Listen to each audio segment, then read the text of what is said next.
ओम शांति। आज से भारत में नवरात्रि का पावन पर्व प्रारंभ हो रहा है। ये भारत ही एक ऐसा देश है जिसमें त्योहारों की धूमधाम सदा ही रहती है, क्योंकि भारत आध्यात्म और धर्म प्रधान देश है। इसलिए यहाँ धर्म के प्रचार प्रसार के लिए अनेक तीर्थों का निर्माण हुआ, अनेक मंदिरों का निर्माण हुआ, ताकि मनुष्य का मन चिंताओं से, परेशानियों से, तनाव से मुक्त रहकर प्रभु प्रेम का रस पान कर सके।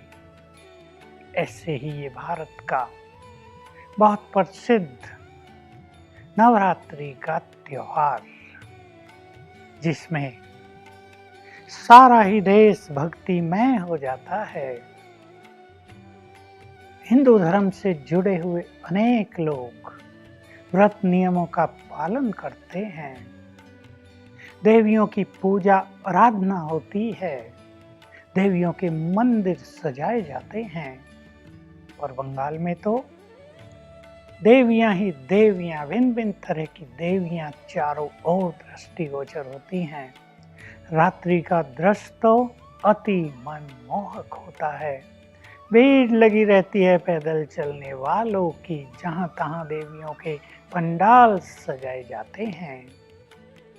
आज हम इस त्योहार के आध्यात्मिक रहस्यों पर चर्चा करेंगे, और केवल हमें मनाना ही नहीं है, लेकिन कुछ बनना है, इस पर भी हम सभी का ध्यान आकर्षित कराएंगे।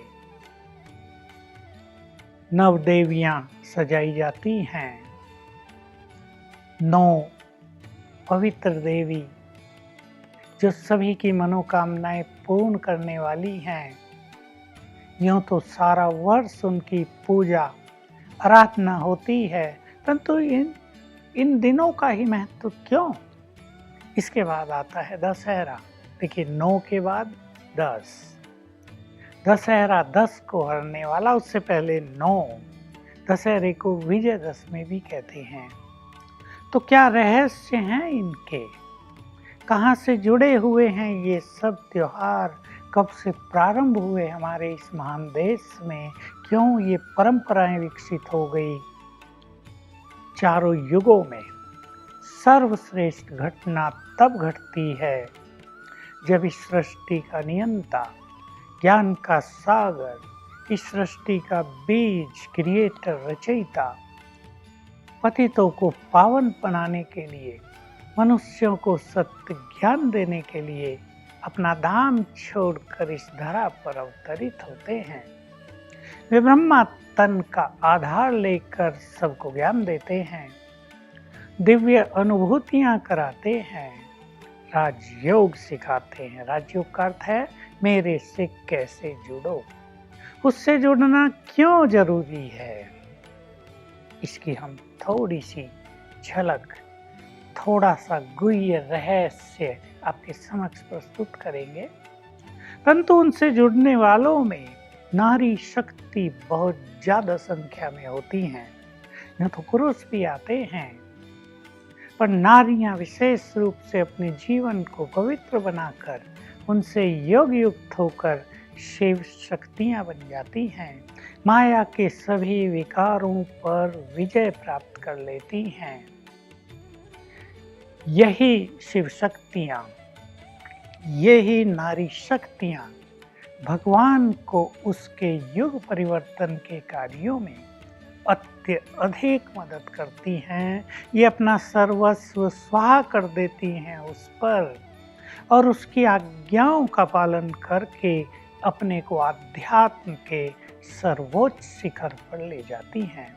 इसलिए इनका ही गायन और पूजन होने लगा। भगवान को साथ दिया, पवित्र जीवन बनाया, योग युक्त होकर उससे शक्तियां प्राप्त करके मनोविकारों पर विजय प्राप्त की। ये बन गई शिव शक्तियां। इनकी ही मंदिरों में पूजा आराधना हो रही है। आज वो अपने सूक्ष्म स्वरूप में है। तो सर्वशक्तिवान से योग युक्त होना इसीलिए आवश्यक है। जब तक हम उनसे शक्ति नहीं लेंगे, हम इन मनोविकारों को जीत नहीं सकेंगे। तो जितने भी भारत में त्योहार मनाए जाते हैं, वे उसी समय के हैं जब भगवान इस धरा पर अवतरित होकर अपना दिव्य कार्य करते हैं। तो ये रहस्य है इन देवियों के पीछे का। ये देवियां कैसे बनी और अब पुनः जब सभी आत्माओं ने अपनी दिव्यता खो दी, शक्तियां समाप्त हो गई, जब मनोविकारों का उन पर साम्राज्य हो गया, तब स्वयं परमात्मा ने आकर मनुष्य को ज्ञान देकर राजयोग सिखाया है। और पुनः वही शिव शक्तियां शिव से योग लगाकर उसके कार्यों में सहयोगी बन गई हैं। तो हम सभी उनकी पूजा करते हैं, पर मैं आप सबसे कहूँगा, पूजा ठीक है। पूजा माना उनके प्रति श्रद्धा रखना, प्रेम रखना, सम्मान अर्पित करना। बहुत सारे तांत्रिक लोग उनसे सिद्धियां भी प्राप्त करते हैं। अनेक तरह की तांत्रिक साधनाएं भी इन दिनों में होती हैं। देवियों को सिद्धिदाता, वरदाता, मनोकामनाएं पूर्ण करने वाला माना ही जाता है और वे ये कार्य करती ही हैं। तो एक तो बात मैं सभी भक्तों को ये कहूँगा कि इन 9-10 दिनों में पवित्रता का पालन करके सच्चे मन से भक्ति करें। दिखावे के लिए नहीं कि चलो सब कर रहे हैं हम भी कर लें। दिखावे की भक्ति कोई फल और बल प्रदान नहीं करती है। शुद्ध मन, सच्चा मन आप अच्छी तरह जान लें। ये सभी देवियां उन पर ही प्रसन्न होती हैं जो बहुत पवित्र हैं, जो परोपकारी हैं, जो सुखदाई हैं, जो रहम दिल हैं, जिनके मन में विश्व कल्याण की भावना है, जो क्रोध मुक्त हैं, जो विकारों से मुक्त हैं, जो सबकी भलाई करते हैं, जो दुखियों के दुख हरते हैं, जो अपना सर्वस्व लगा देते हैं दूसरों की सेवाओं में। भक्ति एक बात है, लेकिन जिसने ऐसा स्वरूप अपना बना लिया, समझो वो इन शिव शक्तियों के बहुत समीप पहुंच गए। अब आप सोच लें, हमें केवल भक्ति करके उनसे कुछ मांग लेना है या कुछ और भी जीवन में करना है। उनकी समीपता को भी अनुभव करना है, उनका दीदार भी करना है, उनसे बातें भी करनी हैं, अपनी बात उन तक पहुंचानी है। ये तभी होगा जब हम उनसे अपना नाता जोड़ेंगे। विचार कर लें, वे माताएं और हम उनकी संतान। परमपिता हमारा निराकार शिव और ये शिव शक्तियां हमारी माताएं। अब माता दुर्गा जैसी हो और बच्चे भयभीत हों, कैसे शोभा देगा। तो हम उनको यदि माँ कहते हैं तो हम उनसे सीख लें कि हमें भी निर्भय बनना है। महाकाली यद्यपि उनका काला और भयानक सा स्वरूप दिखाते हैं, लेकिन सभी उनसे बहुत प्यार करते हैं और वे भी सबसे बहुत प्यार करती हैं। उनका स्वरूप इस बात का प्रतीक है कि मनोविकारों पर जिन राक्षस कहा गया, काल वृत्ति धारण करो, उन्हें नष्ट करो, ज्वाला स्वरूप धारण कर लो। हम भी ऐसा ही करें। जो मनोविकार हैं, जो कमजोरियां हैं, जो बुराइयां जीवन में कष्ट प्रदान कर रही है, उन पर काली रूप धारण करें, अर्थात उन्हें नष्ट करें। क्रोध की बात ले लें, अपने क्रोध को नष्ट करें, इसको अपना शत्रु मान लें।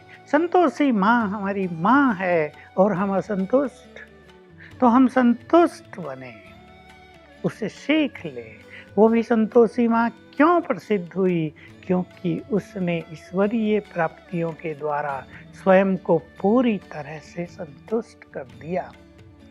इस तरह सभी देवियों को अपनी माँ पुकारते हुए हमें अपने अंदर आत्मदर्शन भी करना है कि हम क्या उनके सच्चे पुत्र हैं, उनकी संतान हैं, तो हम संतुष्ट हैं। हमने अपने चित्त को निर्मल किया है, जैसे वे सबकी सुखदाई हैं, हम भी सबको सुख देते हैं। आज के दिन इस पूरे पर्व में हम अपने से कुछ व्रत अवश्य लें। कई भक्त पूरे 9 दिन का ही व्रत ले लेते हैं, तो कोई रोज व्रत रखते हैं। अब हम एक सच्चा व्रत क्यों न ले लें? आज से हम सबको सुख ही देंगे। हम क्यों न व्रत ले लें? आज से हमारे मुख से कोई भी कटु वचन नहीं निकलेगा। हम सबको सुख देने वाले, सबके कष्ट निवारण करने वाले, सबको मोटिवेट करने वाले, सबको वरदान सा अनुभव कराने वाले बोल बोलेंगे। और अगर कोई पवित्रता का व्रत ले ले तो वो तो सर्वश्रेष्ठ बन जाएगा, वो तो इन मात्र शक्ति के समान बन जाएगा। तो सोच लें, हम केवल पूजा ही कर रहे हैं, पूजा करके ही अपने को संतुष्ट कर लेते हैं, या हमारे मन में उनके सच्चे पुत्र या सच्चे भक्त भी कह ले बनने की तीव्र इच्छा है। तो यही हमारा सच्चा व्रत होगा कि नवरात्रि के बाद से हमारा जीवन पूरी तरह बदल जाए। अन्यथा यही होता है, हर साल नवरात्रि आती है, खुशियाँ मनाई जाती है, व्रत रखे जाते हैं और बाद में फिर हम वैसे के वैसे ही रह जाते हैं। आज से हम व्रत ले लें कि हम संबंधों में मिठास भरेंगे, हम अपने अभिमान और क्रोध को समाप्त करके नम्र चित्त होंगे, ताकि हमारा पारिवारिक जीवन, हमारे ये संबंध बहुत श्रेष्ठ हो जाएं। तो जरा कुछ क्षणों के लिए मात्र शक्तियों को, शिव शक्तियों को अपने सम्मुख लाएं, उनसे बातें करें। आज से हम भी वैसे ही बनेंगे जैसी आप हैं।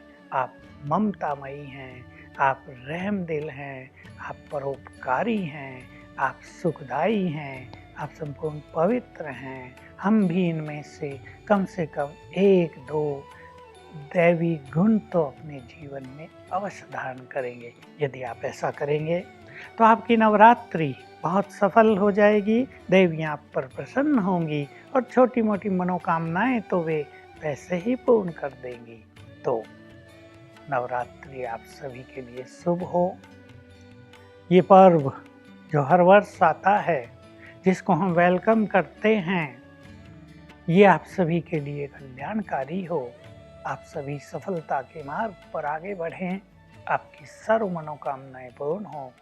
यही इस पर्व पर हमारी शुभ भावनाएं हैं। ओम शांति।